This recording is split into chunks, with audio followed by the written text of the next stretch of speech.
This is Active Recall. This is another book notes video. And the book this time is Not Caring What Other People Think is a Superpower by Ed Latimore. Ed Latimore is a writer. He's a physics student and he's also a heavyweight boxer. I heard about Ed Latimore through Shane Parrish's Knowledge Project podcast, and Shane Parrish runs Farnham Street. And the book is divided into chapters, and each chapter starts with, I don't know that it's exactly a tweet, but it's a heading that is pretty similar to some of Ed Latimore's tweets, followed by a page to 3 pages just expanding on the single thought from that tweet. So a lot of it is very clear do's and don'ts for succeeding in life. So I'll just go through some do's and don'ts. So do, take care of your body. He's a boxer, so he has a deep understanding of how important it is to take care of your body, train every day or most days, and how that affects the rest of your life. And being physically fit helps you mentally and vice versa. He suggests waking up earlier. It's not going to be a walk in the park to wake up earlier, and he knows that. And it's part of this theme that he has of just, you always want to challenge yourself. It's important to challenge yourself. We're happiest when we are able to challenge ourselves and then reach a challenge, have a new challenge. And one way to reach those challenges or beat them are to surround yourself with other achievers. A lot of this is about separating yourself from people that don't want to try hard in life. And some people might not understand why you want to go through like self-development, improve yourself.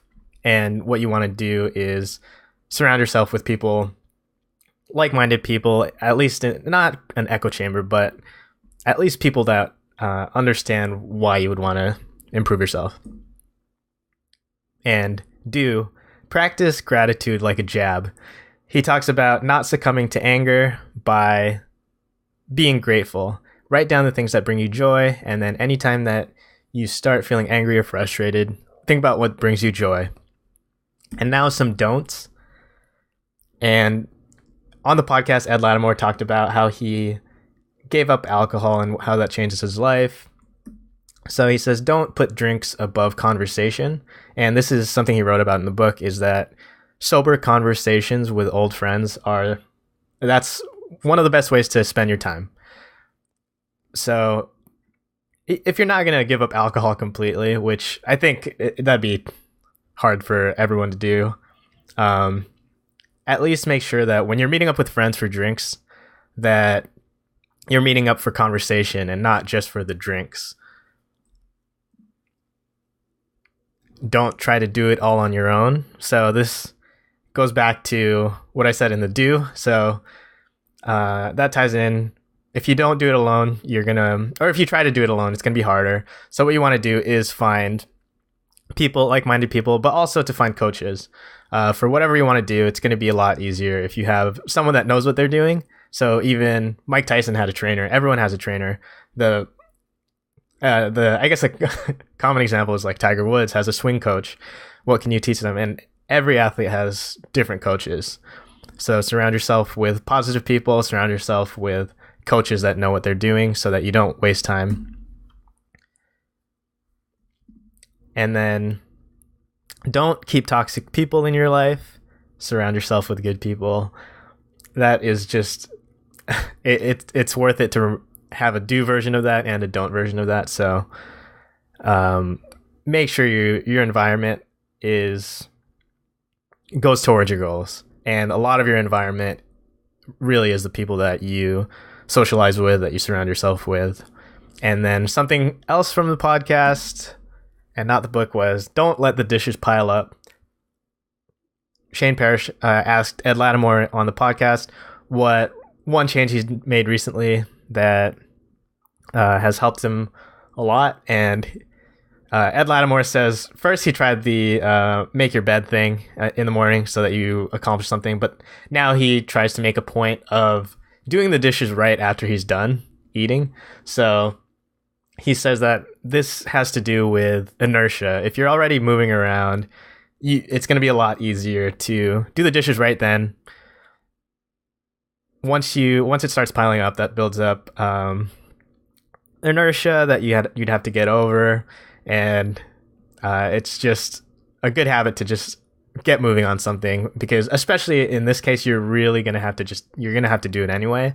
It's not like an assignment without a deadline that can go on forever that you might not have to finish. Like, for all intents and purposes, you're gonna have to do the dishes at some point. Hopefully by the end of the day. Hopefully in the next day or two. And the last one, don't think that happiness is an average. What he means by that is that